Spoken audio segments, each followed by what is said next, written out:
Ipinamamadali ni Pangulong Ferdinand R. Marcos Jr. ang clearing operations at pag-ayos sa mga kalsadang naapektuhan ng lindol para mapabilis pa ang relief operations. Kahapon ay inalam mismo ng Pangulo ang sitwasyon sa General Santos City na isa sa mga napuruhan ng malakas na pagyanig. Si Clazel Pardilla sa sentro ng balita. Basag na mga bintana at salamin, natuklap na mga pader at gumuhong mga gusali. Ito ang inabutan ni Pangulong Ferdinand R. Marcos Jr. sa kanyang pag-inspeksyon sa General Santos City na kabilang sa lubhang naapektuhan ng magnitude 7.8 na lindol. Upang makabangon mula sa pagkakalugmok sa pagyanig, binigyan ni Pangulong Marcos ng 100 milyong pisong tulong pinansyal ang lokal na pamahalaan ng Gensan. Mag-aabot naman ng pondo ang Department of Budget and Management sa mga probinsya ng Sarangani at South Cotabato. Nabigyan ko ng 100 milyong piso from the LGSF para maayos yung kanilang City Hall, yung sa General Santos City Hall. At lahat ng pamilya nang meron silang casualty na biktima, nasawi, ay magbibigay tayo ng tig 50,000 para sa kanila, para sa tulong dun sa kanilang naging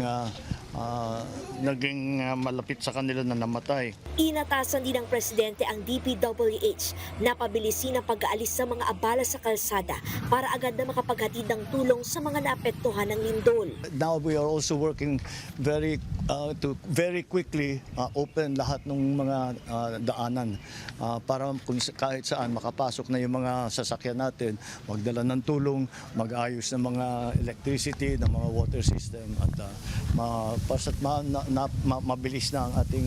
mabilis na ang pagdala ng serbisyo rito.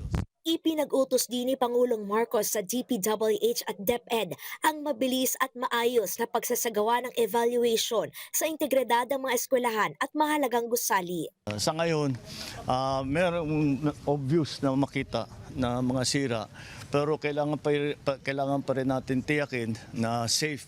Kaya't yung mga engineer ay papasok na para i-assess kung ano ba yung parte ng building na pwede pang gamitin, ano yung hindi na talaga pwede.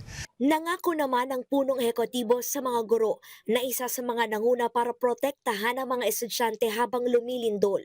Natutulong ang gobyerno upang magkaroon ng disenteng bahay ang mga teacher na nawala ng tahanan. Yung mga nakita natin, also the teachers, na sabi ko sa kanila at saka sa lahat ng mga iba, ay so yung mga mag-report sila, yung mga bahay nila, yung mga personal homes nila, kung kailangan nila ng tulong, NHA, papasok ang NHA para tulungan sila. Samantala, pinababantayan ni Pangulong Marcos ang kalagayan ng mga estudyante na posibleng makaranas ng trauma dahil sa nangyaring sakuna. We have a program sa DOH na tutulong sa mental health ng mga bata na dumaan sa ganitong klaseng experience. Kasi kahit kuminsan hindi nagsasabi yung bata, kailangan, sabi ko, bantayan ninyo na mabuti. Pag may nakita kayo na nangangailangan ng tulong, pwede naman kami tumulong sa DOH.